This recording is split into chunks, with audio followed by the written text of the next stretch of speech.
I'm just saying I wouldn't put it past somebody like Diddy, who we know the track record from his allegedly having people shot, baby oil that had freaking in it, to all the crazy stuff that's going on. This is the least of my thing. If you have a beef with somebody, then poisoning. You know that moment when a room falls silent because someone just crossed a line no one was supposed to touch?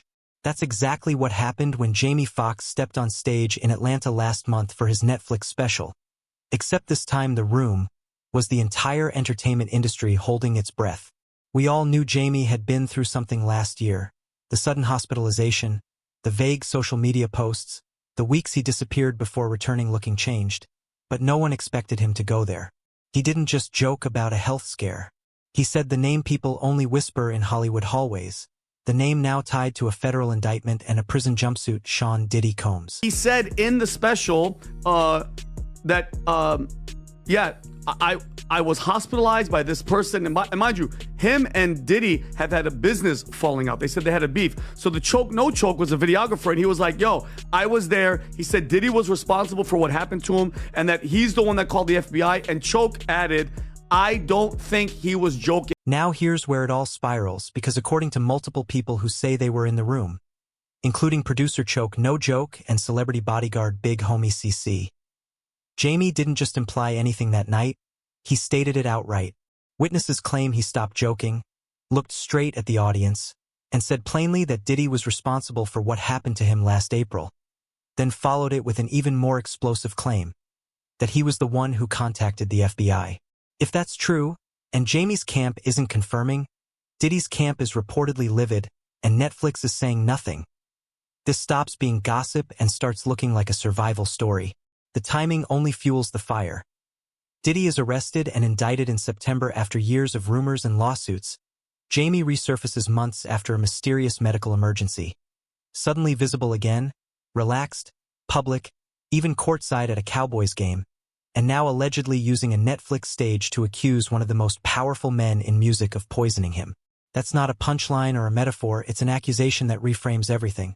Because if Jamie really went to federal authorities and lived to tell it, then this wasn't about revenge at all. It was about staying alive, and anyone who ever stood close to Diddy suddenly has a reason to be nervous. I know it's trending on the internet, but I don't know how true it is. I don't know their relationship as far as other than he was cool enough to get on the tour bus, fill up the girls and go to the back room and chill with Diddy, then come out, fill up the girls and leave. That's all I know. But this is where the story shifts from shocking to genuinely unsettling, because according to people in the room, Jamie didn't stop at accusing Diddy. He started naming names, and not minor players or anonymous insiders, but high-profile figures whose reputations have so far stayed just outside the blast radius. Witnesses claim the special points towards celebrities who allegedly knew what was happening at Diddy's parties, hotel rooms, and so-called freak-offs, and chose silence over accountability to protect their careers. Usher is the most obvious name, given his long history with Diddy and testimony from Dawn Richard alleging he was present during an incident where Cassie Ventura was violently assaulted and no one intervened, a moment that, if dragged back into public focus, could raise uncomfortable questions about complicity rather than innocence. Then there's Britney Spears, whose name surfaced during the trial in connection with Cassie's 21st birthday, a detail that now feels darker when viewed through the lens of power, control, and exploitation, especially considering Britney's own vulnerability at the time. If Jamie's special truly connects these dots, it threatens to expose not just one man's downfall, but an entire ecosystem of enablers who benefited from proximity to power and are now hoping the silence holds. You know, I suppose it could be coincidence. I don't think it's coincidence, and especially given the nature of the case. Yes. Because when you look at who is examining these various witnesses, you know, especially female alleged victims, of which there will be 4. But the name that could land with the most force is Kid Cudi, because his story was never about coincidence. It was about surviving retaliation. People remember the headlines. His car exploding in his driveway after he dated Cassie Ventura, the alleged threats, and claims that Diddy's associates broke into his home, locked his dog in a bathroom, and tore through his belongings as a warning. Kid Cudi didn't keep it vague. He testified under oath and put his account on the record. So if JamieFoxx, someone previously seen as outside the center of this case, now speaks about being targeted and pushing back, then Cuddy's experience stops being an isolated incident and starts looking like part of a larger pattern, and patterns are exactly what turn accusations into cases. Pilgrim, thanks for streaming with us. Incredibly graphic testimony today in the Sean Diddy Combs trial, and we have to warn you, some of what you hear. And that's what has people whispering from LA to New York right now, because Jamie isn't just another voice throwing accusations into the noise. He's an Oscar winner, a veteran of the industry who's spent decades inside rooms most people never see, someone who understands exactly how power moves and how secrets are kept. If he's willing to put his name and career on the line to say Diddy didn't just cross a line with him but with many others, then the spotlight inevitably shifts to those who stayed quiet, the ones who accepted the money, the opportunities, the invitations to white parties, after parties, and exclusive events where the rules allegedly didn't apply. And it raises an uncomfortable question about everyone who appeared alongside Diddy for years. Jay-Z, Beyoncé, Leonardo DiCaprio, Kim Kardashian. Faces frozen in photos, smiling as if everything was fine, now caught in the shadow of what they may have seen, known, or chosen not to confront. We've done 3 others where we've laid out the prosecution case. This time, we're talking specifically, what is Diddy's defense? And we decided to test it with a mock jury, and it is fascinating. It is absolutely fascinating, keeping in mind that the real jury will be sitting down to do this. The trial starts first. Now let's talk about the trial, because this is what we actually know. The jury heard about the parties, the drugs, the so-called freak-offs, and the allegations that Diddy turned his empire into a system built to serve his own desires. They heard about videos, threats, and money allegedly used to buy silence. And yet, they deadlocked on the RICO charge, the one that could have locked him away for life. But they did convict him on 2 counts of transporting women across state lines for paid services, which means the jury believed beyond a reasonable doubt that something dark and organized was happening, something that didn't run on one man alone. And that's the real question the verdict leaves behind. Who helped make it possible? Who was on the payroll? Who was in the room when decisions were made? Because trials aren't just about the person sitting at the defense table, they're about everyone who never had to sit there at all. The people who were never subpoenaed, never questioned, and never forced to answer for what they saw. That I have about the documentary, man, it was just old news, and they took a couple of with the footage from Puff from the days that's leading up him to get arrested, and the incidents with the people from the courts, you know, the 2 people from the courts. So it was nothing new. Jamie's upcoming special isn't just another tell-all. It's a full-scale reckoning that shifts the focus from Diddy alone to the powerful system that allegedly enabled him, protected him, and profited while looking the other way. By naming names and suggesting that many people knew what was happening and allowed it to continue, Jamie raises far more dangerous questions. Who helped, who stayed silent, who took the money, and who's next to break that silence? The timing is just as explosive, coming after Diddy's arrest, trial, and sentencing, when public attention was already drifting, suggesting this isn't a coincidence but the opening move in something much larger, especially with appeals pending and civil lawsuits still mounting.